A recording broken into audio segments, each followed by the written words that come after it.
سلام بینندگان بسیار عزیز، در تهیه و در پیشنهاد گروه ایجادی ما هست این لحظه باز یک برنامه نوبتی واژه‌زار معانی و ما گروه ایجادی تمنا میکنیم که هر کدام شما در آغوش این وطن گلبسر، در آغوش این وطن آفتابی، در آغوش این وطن عین زمان در همین فصل طلایی یک زندگی آزاده، یک زندگی آری از همه گونه داغ و دردها داشته باشید بسر.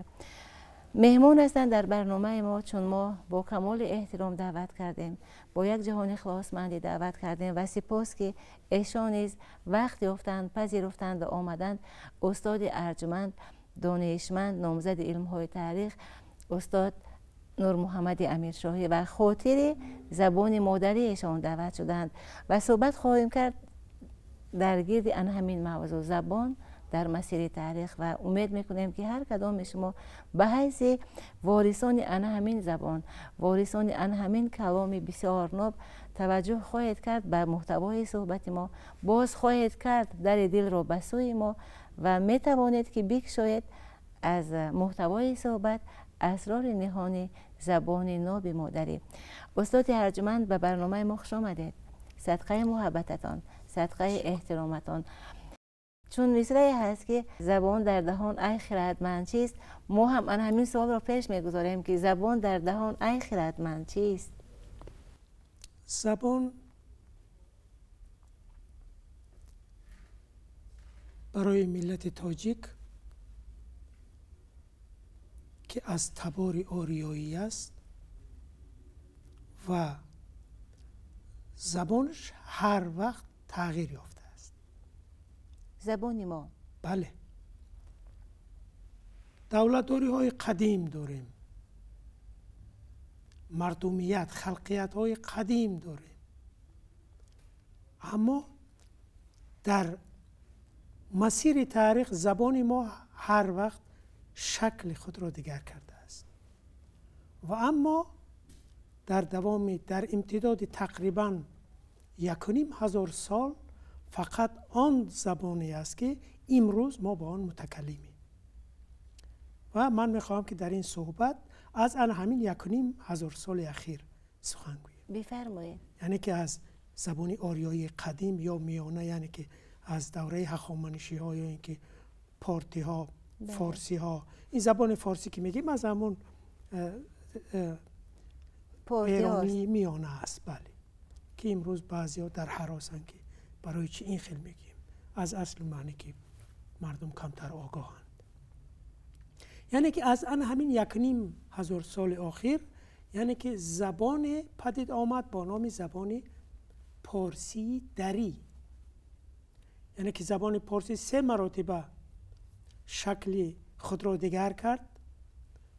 پارسی قدیم است، فارسی قدیم است، میانه است و این نو، یعنی که پارسی دری.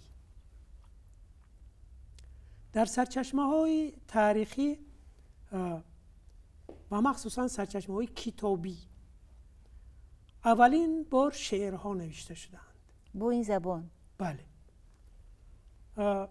این از آن دلالت میکند که فرض کردیم در عصر 8 یا که 7 وقتی که مردم ختلان و بلخ میگویند که شعر چنین که از ختلان آمدیه برو تباه آمدیه، آوار باز آمدیه، خشنگ نزار آمدیه، یعنی در اینجا یگان کلمه عربی نیست، همه فارسی دری است. بله. همه تازه از همین اجداد ما است، از همین خون و رگ و پیوند ما است. بله. بیان تاجیکی است. بله. این از آن شهادت می‌دهد که این زبان در اینجا بسیار قدیم بوده است که فرض کردیم در عصر 7 یا 8 کودکان این شعر رو سرودند. کودکان بداهتاً سرودند. بله. یعنی که وقتی که سخن از زبان کودک بداهتاً در میدان، در کوچه، در صحرا گفته می شود، این از آن درک می دهد که این زبان در اینجا چند صد سال است که حکومت میکنه. حدی اقل اگر 1000 سال نبوده باشه. بله. یعنی که این زبان گفتگویی است. بله. بله. و این زبان بعد از آن که به کتابت وارد شد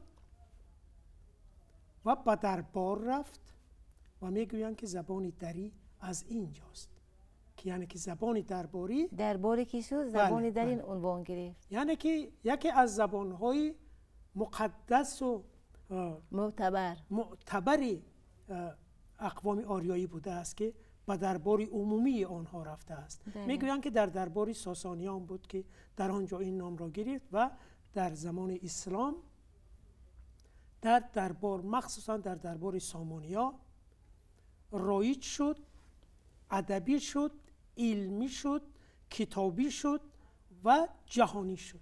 بله. از طریق کتاب. و این از خوتلان آمدیه در جنوب تاجیکستان گفته شده است. فرض کردیم که اون وقت بلخ و ختلان و قبادیان اینا یک دولت باختر بودند. یعنی که وطن این زبان ان همین تاجیکستان است. بله. ان همین وطن، همین دولتی که امروز ما، همین مملکتی که امروز ما به سر میبریم. ولی متاسفانه با علت ندانستن تاریخ، زبان و با اون علتی که ما رو از آموختن تاریخ گذشته خود منع کرده بودن چند ده سال پیشتر فرض کردیم. یعنی که ما از این چیزا کنده شدیم و تا حد اینها را فراموش کردیم. که خوشبختانه در کتاب ها باقی مانده. بله. امروز بعضی کلمه هایی هست که اونها رو میگوییم که اینا از ایرانی هستند، اینا افغانی هستند، به علتی ندانستن. نباشد ایران و افغانستان هم همین تاجیکستان است. زمین اصلی همین ملت است که در امتداد تاریخ پراکنده شد. بله. هر کس به هر نام رفت در کجا. بله.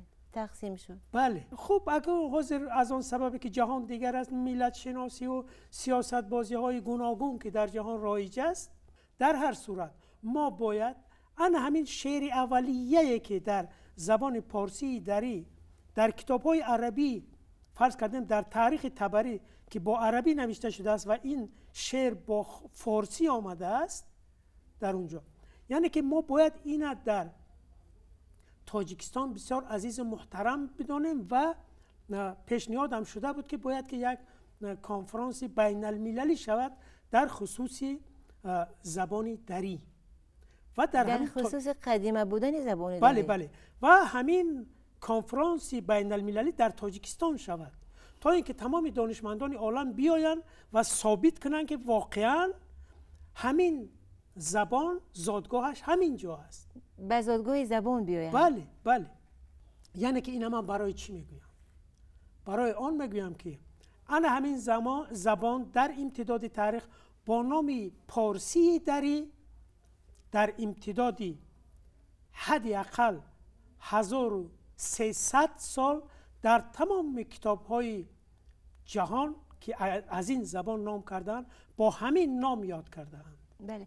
و استاد همین زبانی که حاضر مورد گفتگوی ما و شما قرار دارد، همین زبان از او زبان فرق دارد یا نه؟ چون مرحله های زیادی پشت سر شد. البته فرق دارد.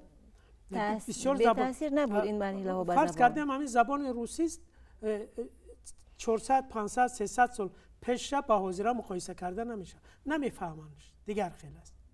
تو همین حد تغییر خورده. بله زبان روسی عصری میانگی است حاضرا. بله. شما گفتید که تو حد تغییر خورد که نمیفهمند. بله امروز خود روس‌ها نمیفهمند زبان کلاسیکی خود را نمیفهمند. اما خوشبختانه گمان میکنیم که تو این حد ما ضرر ندیدیم. ما تا این حد ضرر ندیدیم. نه، برعکس زبانی که حاضر ما داریم و با زبان کلاسیکی خود میریم اونجا ساده‌تر و روانتر و روشن‌تر است. بله. یعنی که در امتداد تاریخ وقتی که بله عرب و ترک و مغول و هر کسی دیگر اومد زبان او در اینجا ضم شد، اندک ضم شد، زبان تغییر خورد. تغییر خورد به این معنا که غنی شد. بله.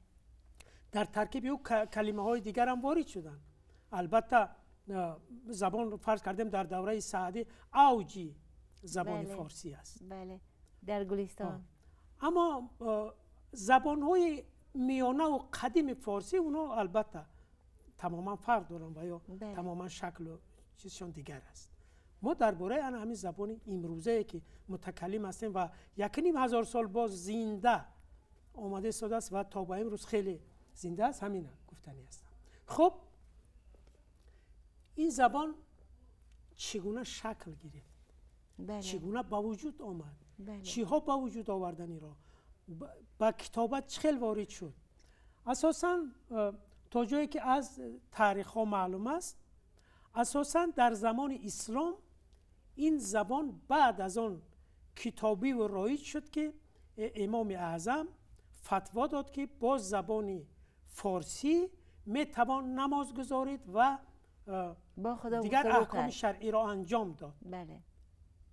این مهمترین سخن در عصرهای میانه بود که این سخن در عصر هشت چقدر گپی با اصطلاح گویم گپی انقلابی بود، رولوسیونی بود. در او زمان بیان این سخن چقدر جرأت میخواست از گوینده. بیان سخن یک طرف، عملی کردن او با تماما کار دیگر بود. بله، چقدر جرأت میخواست. بله، که در اساس همین فتوا و در اساس اعتباری که امام اعظم در عالم اسلام داشت، همین جاری شد. بله. این پایه اساسی کتابی شدن زبان ما. بله.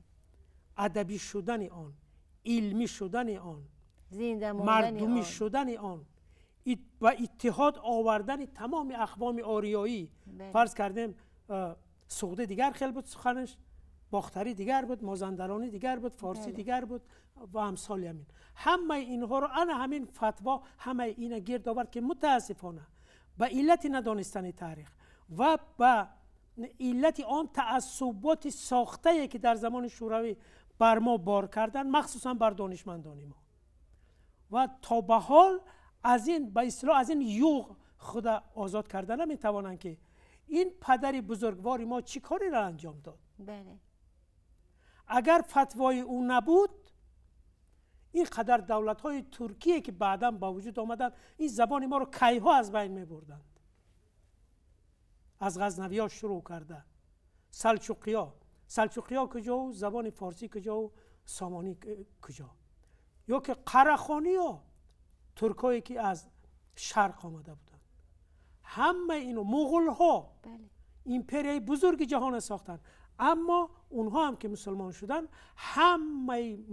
تمام اقوام ترک در مذهب امام اعظم بودن و اونها جرأت نمی‌کردند که زبانی تاکید داشته پیشوای مذهبی خود را یکسو گذارند و زبان خود را حتی در دربار متکلم نمی‌شدند.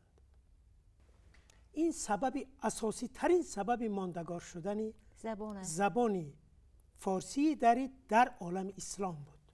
بله. بعداً این زبان در زمان سامانیا که مذهب امام اعظم را مذهب اساسی دولت خود قرار دادند و همه در اساس او عمل میکردند، تمام کتاب‌های ضروری که برای مسلمانان لازم بود سپارش شد که از عربی و فارسی در ترجمه شوند. بله.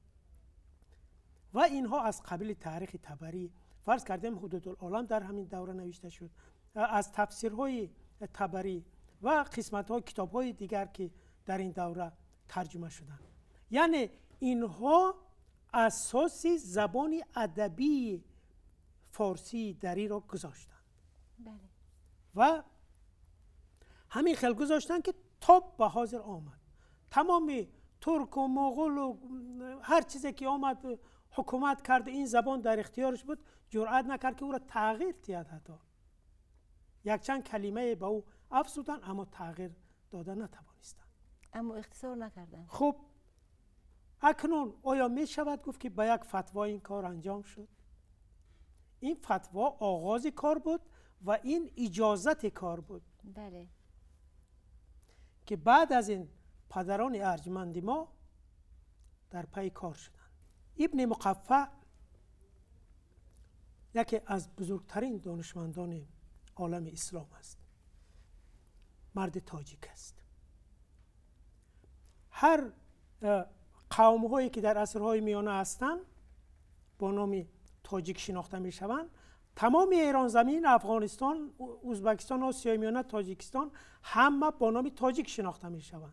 در کتاب ها همین خیلی است، در کتاب های تاریخی. من برای همون تاجیک میگویم. بله. اولین مراتبه خط کوفی را با 6 شکل دیگر نوشت. خط دغل کوفی که در کوفه بود، این خط زیبا کرد یک نفر دانشمند تاجیکی دیگر و کتاب ها نوشته شدند. بعد از این دانشمندان زیاد دیگر پدید آمدند، کتاب های فقهی نوشتن، کلام نوشتن. اون دوره که ایدئولوژی اساسی همون بود. بله. هر وقت چی ایدئولوژی است، کتاب ها، عملیه همه در اساس همون می رود. بله. بله. برای همین از نقطه نظر امروز باید به تاریخ نگاه نکرد. یعنی که هر کس باید در همون زمان خودش پرتاید و بعد سخن راند. بله. که چگونه است. در همون دوره بیند که فتوای امام اعظم چقدر انقلابی و بزرگ است. از نگاه امروز نی. بله. خب این زبان در دوره غزنوی‌ها که اشغالگری کردن و هندوستان گرفتن، زبان تا هندوستان رفت. مغول ها آمدن که قتل عام کردن تاجیکا رو، اینها پراکنده شدن به ترکیه و هندوستان و به قفقاز. اینجا زبان فارسی در به تمام منطقه پهن شد و امپراتوری های بزرگی که بودن، ترکیه و مغولی، اینها هم همین زبان قبول کردند در دربار و علم و عملیه هر روزه. یعنی که زبان فارسی اگرچه دولتداری در دست تاجیکا سستر شد، اما حکومت زبان خیلی بزرگ شد. از دوره سامانیا چندین برابر در این دوره بزرگتر شد. بله. در دوره ترک و مغول که ملت تاجیک همه وقت باید که از چنین دانشمندان ترکیه که هستن، اونا بعضیاش با نام تاجیک شناخته میشن، از جمله هلالی و بدیل و اینا را جان تاجیک هستن اینا، یا که دیگر ها، یا که چیزایی که خاقانی نوشته است. فرض کردیم در ادبیات فارس تاجیک کم شاعر است که در پایه او باشد، چقدر بلند و زیبا و چی. برای همین ما باید که اون تعلیماتی که در زمان شوروی بود که ما ملت ها رو با یک دیگر با راهی نامعلوم و جنگ و خرخشه میکشید که این ملت بلندتر است، اینش پستر است، اینش بدوی است، بله. اینش فلان است، فلان بله. فلان. این چیز باید که از نقطه نظری تاریخ به طوری واقع بینانه باید آموخته شود. برای همین خدمتی که اینها برای زبان ما کردن هیچگاه باید که صرف نظر نشود. بله. بله، سلامت باشید استاد عزیز. شما گفتید که موجب ماندگار بودن زبان در همون زمان مثلا شجاعت و جسارت و جرأت شخصیت بسیار بانفوذ عالم اسلام بود. امروز هم همین گونه سخن‌ها هست، حتی بین علما هم همین گونه سخن‌ها هم هست که خوف از بین رفتن زبان ما هست. از پندار شما چی استاد؟ اگر شما خوف رفتن زبان ما، بله، شما که حاضر در صحبت ما رو هدایت کردید بله، به 1500 سال پیش زبان. بله. و حتما که باید که شما باز هم 1500 سال بعد زبان ما رو باید احساس بکنید فردای او را. حرف سر آن است که زبان ما، زبان اجدادی ما، بله، به اوج خود رفت تا زمانی که انگلیس به هندوستان آمد. یعنی که در تمام هندوستان زبان علمی سیاسی زبان فارسی است تا آمدن انگلیس، تا عصر 17 زبانی ما بود. بله. مغول های بزرگ که میگن در هندوستان حکومت کردن، همه نام ها تاجیکی.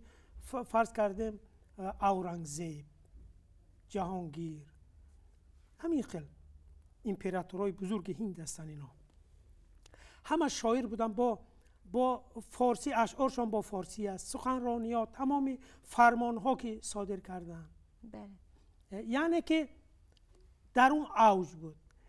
این قسمت آسیای میانگیش به هنگام به شکست مواجه شد که روسیه پادشاهی به آسیای میانه هجوم کرد و از همه باز علم‌آور آن بود که به دست خود تاجیک‌ها در عصر 16 صفویه از اون طرف و شیبانیه از این طرف این ملت این زبان از میانش تبر زدند. یعنی که از عصر 16 بگیم به این طرف شکستن این زبان شروع شد. تیکه تیکه. بله. با پاره های بزرگ جدا شد. مخصوصا در هندوستان انگلیس ها چنان مبارزه بردن برای نیست کردن همین خط. نیست کردن خط معنی نیست کردن تمدن دارد. بله. چنان که خط ما رو شوروی آمد نابود کرد و تمدن ما رو خیلی ضعیف گرداند، تمدن ملی ما رو. بله. همچنان دیگر در هندوستان چنین شد.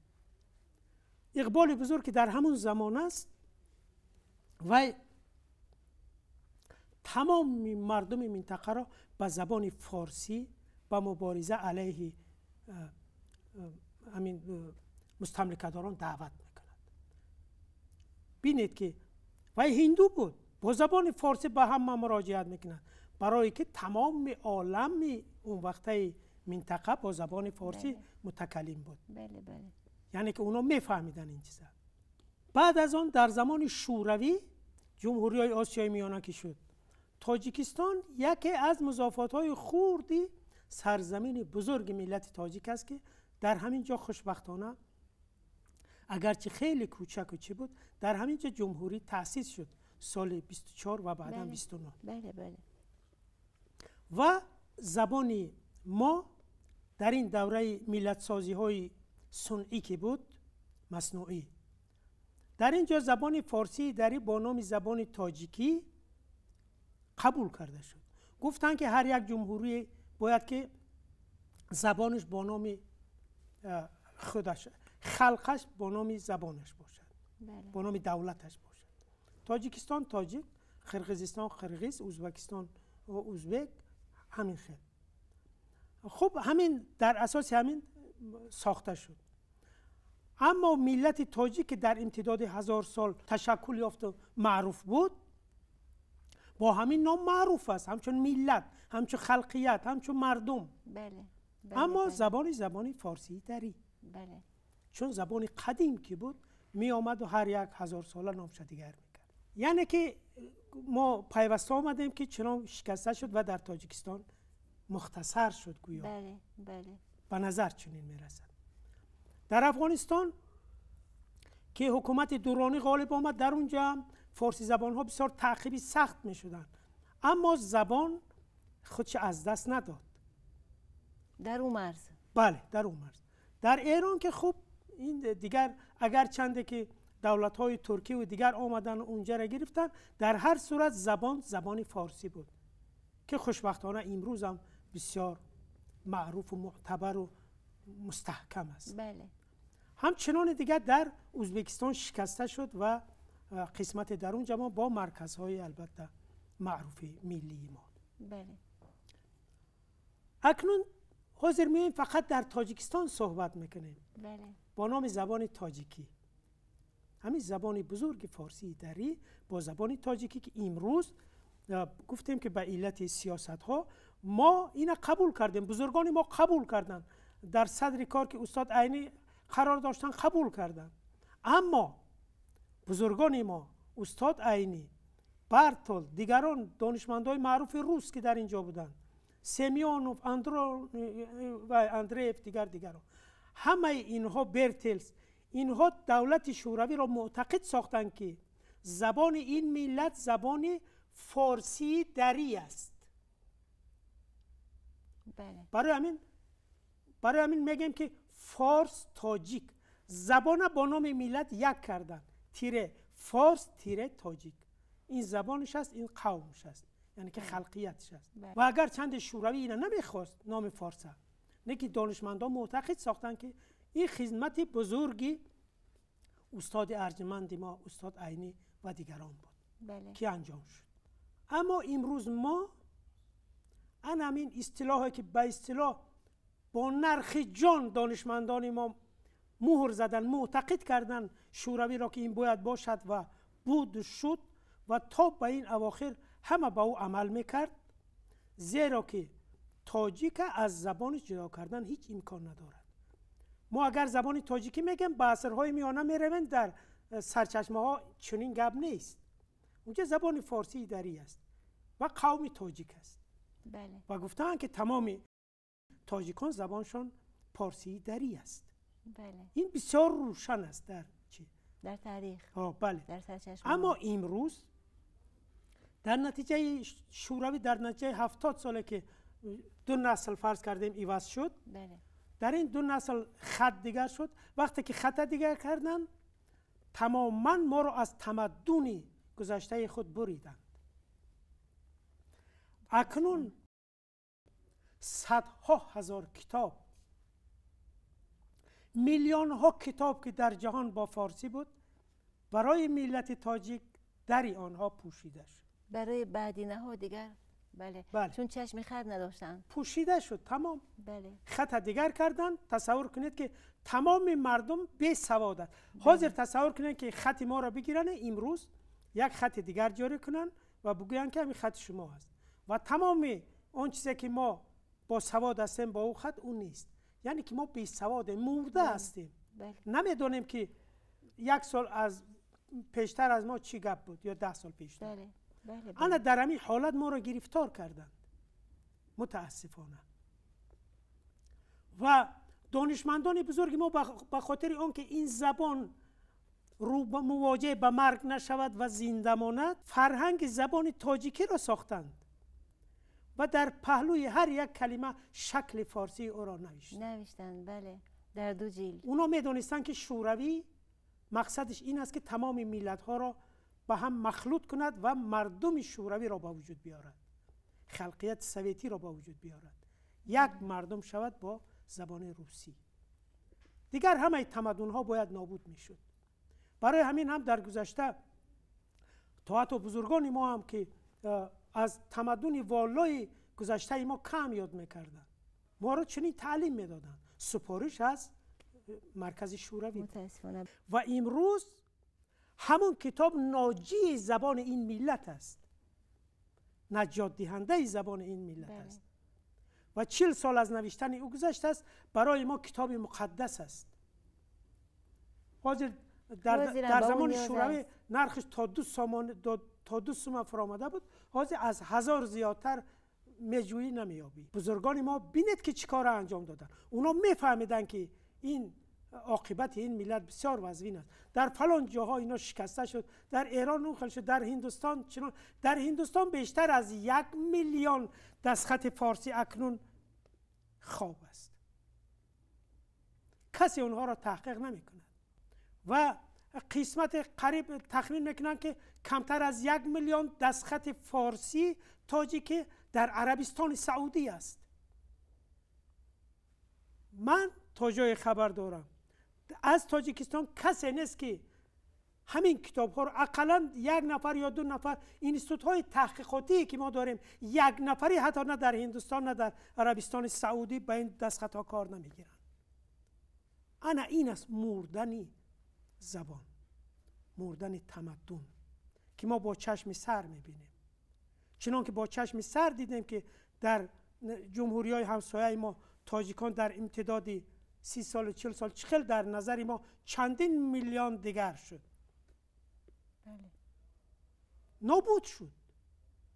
اگرچه جسماً وجود دارن، از نقطه نظر معنوی نابود شدن. همچنان دیگر امروز در پیش نظر ما تمدن بزرگی آفریده پدران ما، اجداد ارجمند ما نابود می شود. شما تحقیق کنید که از تاجیکستان کی رفت و کدام کتاب های فارسی را در هندوستان آموخت. اگر یک چند نفری رفته باشد از پیش خود از دلسوزی که دارد در اونجا رفته دیده آمد. متاسفانه تحقیق نمی شود. این وظیفه جانی ملت تاجیک است. دانشمند تاجیک است. دانشمند تاجیک و دولت تاجیک. و بزرگان ما نوشتن که تاریخ خلق تاجیک، گفتن که این خلق تاجیک در تمام جهان پهن و پریشان است. نگفتن که تاریخ تاجیکستان را بیاموزید، بلکه تاریخ این ملت در تمام جهان. فقط تاجیکان میراثبری رسمی او هستند. اگر از نقطه نظر رسمیات بگیریم که دولت با نام تاجیک در اینجا وجود دارد. متاسفانه ما حتی خط خود را نمی آموزیم، بسیار ضعیف می آموزیم که به هر یک تاجیک دانستن آن فرض است. بله. فرض کردیم مصلحت برای گذشتن به او خط نیست. حاضر دنیا دیگر است، فهمیش دیگر است، علاقه مردم تماما دیگر است. برای همین اما دانستن این خط، چنانه که تاکید می شود که زبانهای روسی و انگلیسی آموخته شود، آموختن این خط هم برای این ملت چون هوا و آب و هوا ضرور است. و همین ضرورت رئیس دولت فهمیده بودند و در سال 2009 در واخری بازیایان مملکت سپارش داده بودند که خط فارسی در برابری زبانهای روسی و انگلیسی در تمام مکتب‌های عالی، میانه و تمام تعلیمگاه‌های تاجیکستان آموخته شود و به تمام دانشمندان مراجعت است و سپارش که این کار را انجام بدهند. بله. اما کسی در پی این کار نیست. یعنی که با گفت چنگیز ایمتوف چنان ما رو منقورت ساخته بودن در گذشته که امروز در نمیم. میگم این ازمان است، چی لازم؟ خط قفا مانده و امثال این. و ما نمیدانیم که بیشتر از 200 میلیون در جهان امروز متکلمند به این زبان و در وطن او، در جایگاه او، چنانکه که گفتیم از خوتلان آمدیه. از خوتلان آمدیه کجا می روید؟ بله. چه خیل همین زبان که از همین جا ظهور کرد، از همین جا امروز باید حمایت شود. البته بعضا وقت در این موضوع سخت‌تر تاکید میکنیم که چنین و چنین و چنین. این به خاطر آن است که آدمای خفته بیدار شوند. بله. امروز زندگی خوب است، آبادی خوب است، بسیار آبادی‌های می شود که جهان انگشت حیرت می‌گذارد که تاجیکستان با همین اقتصادیاتی که دارد این قدر آبادی را از کجا میکند. برای همین دانشمندان ما باید همین آبادی را در برابر آبادکاری هایی که راهبریت دولت انجام میدهد، باید اینها هم وظیفه خود را اجرا کنند. معنویات را آباد کنند. بله، معنویات همیشه بر ذمه دانشمند است. بله. او جوابگر است. اگر او دنیوی است دانسته باشد که جوابگری دنیوی است. اگر او اعتقادمند و دینور است بداند که در او جهان اینم در گردن او است که همین کار را باید انجام بدهد. یعنی که دینی و دنیوی هر کجا که می روی این بر ذمه دانشمند است. بله. غنی گرداندن، نگه داشتن معنویات ملی، مخصوصا معنویات غیر مادی، زبان. بله، که در این میان البته زبان در جای اول نیستند. سلامت باشید استاد عزیز. بعض یک نفر صاحب زبان، وارث زبان، چه آرزو دارید، چه تمنا دارید از صاحب وطن؟ من از همین ملت ارجمندم.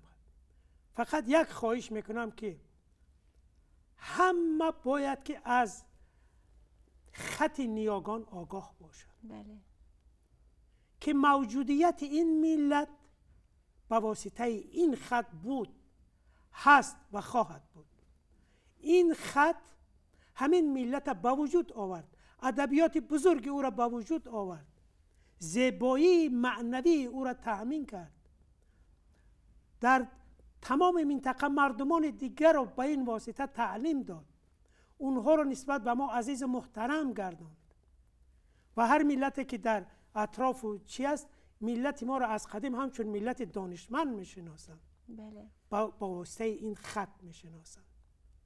و امروز هم این حرفایی که ما میزنیم در خط بیگانه، حتی دانشمندان هستن میگن که او خط فارسی خط بیگانه است، خطی که هزار و چند سال ملت ما با او میاد، او بیگانه است و در 70 سال خط دیگری که تماما بیگانه بود قبول کردن، او را از خود میدانن و اینا بیگانه میدانن. باز دانشمند. بله، او خطی که بود در او ملت سرشته شد. بله. از او بیرون بسیار ارزش هایی است که این ملت دریافته نمیتواند.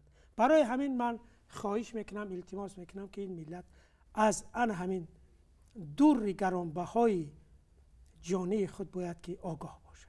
سلامت باشید استاد عزیز. برکت در جسم و جانتان.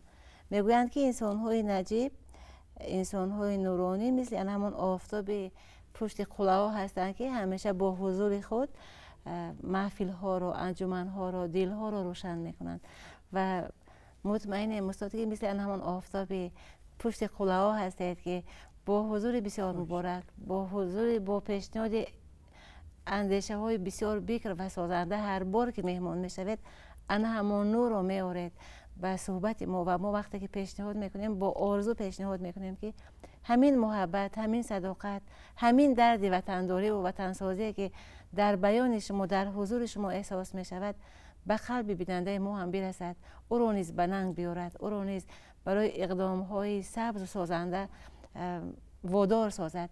برکت در کسب و کارتان. پیشنهاد میکنیم محتوای صحبت رو و امید میکنیم که حتما بیننده ما برای خود چیزی خواهد برداشت. روزی زبان برایتان مبارک باشد.